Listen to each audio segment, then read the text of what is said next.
ओम नमो भगवते वासुदेवाय। श्रद्धालु भक्तों, श्रीमद्भागवत महापुराण के दशम स्कंद के उत्तरार्ध के 53वां अध्याय के अंतर्गत रुक्मिणी हरण का प्रस्तुतिकरण करूंगा। इसके पूर्व जहाँ तक आप कथा श्रवण कर चुके हैं उसके आगे का प्रस्तुतिकरण करता हूँ।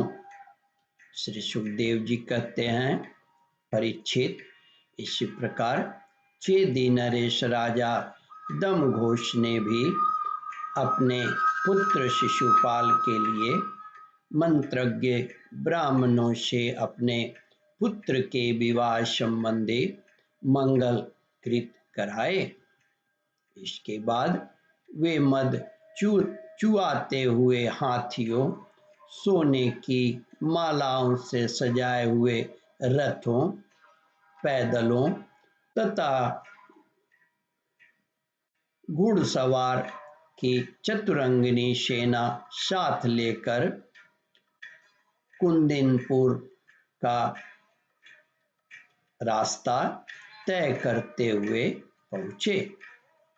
विदर्भराज भीष्मक ने आगे आकर उनका स्वागत सत्कार और प्रथा के अनुसार आचरण पूजा किया। इसके बाद उन लोगों को पहले से ही निश्चित किए हुए जनवासों में आनंद पूर्वक ठहरा दिया। उस बारात में शाल्व, जरासंध, दंतवक्त्र, विदुरथ और पौंड्रक आदि शिशुपाल के सहस्त्रों मित्र नरपति आए थे। वे सब राजा श्री कृष्ण और बलराम के विरोधी थे और राजकुमारी रुक्मिणी शिशुपाल को ही मिले इस विचार से आए थे। उन्होंने अपने अपने मन में यह पहले से ही निश्चय कर रखा था कि यदि श्री कृष्ण बलराम आदि यदुवंशियों के साथ आकर कन्या को हरने की चेष्टा करेगा तो हम सब मिलकर उससे लड़ेंगे।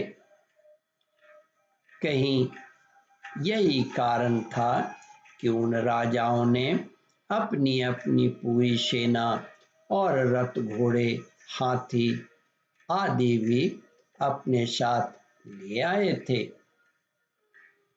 विपक्षी राजाओं की इस तैयारी का पता भगवान बलराम जी को लग गया और उन्होंने यह सुना कि भैया श्री कृष्ण अकेले ही राजकुमारी का हरण करने के लिए चले गए हैं। तब उन्हें वहां लड़ाई झगड़े की बड़ी आशंका हुई। यद्यपि वे श्री कृष्ण का बल विक्रम जानते थे, फिर भी भ्रातृ स्नेह से उनका हृदय भर आया। वे तुरंत ही हाथी, घोड़े, रथ और पैदलों की बड़ी भारी चतुरंगिनी सेना साथ लेकर कुंदिनपुर के लिए चल पड़े। इधर परम सुंदरी रुक्मिणी जी भगवान श्री कृष्ण के शुभागमन की प्रतीक्षा कर रही थी। उन्होंने देखा श्री कृष्ण की तो कौन कहे, अभी ब्राह्मण देवता भी नहीं लौटे। तो वे बड़ी चिंता में पड़ गई। सोचने लगी, अहो, अब मुझ अभागिनी के विवाह में केवल एक रात की देरी है, परंतु मेरे जीवन सर्वस्व कमल नयन भगवान अब भी नहीं पधारे। इसका क्या कारण हो सकता है, कुछ निश्चय नहीं मालूम पड़ता। यही नहीं, मेरे संदेश ले जाने वाले ब्राह्मण देवता भी तो अभी तक नहीं लौटे। इसमें संदेह नहीं कि भगवान श्री कृष्ण का स्वरूप परम शुद्ध है। उन्होंने मुझ में कुछ न कुछ बुराई देखी होगी, तभी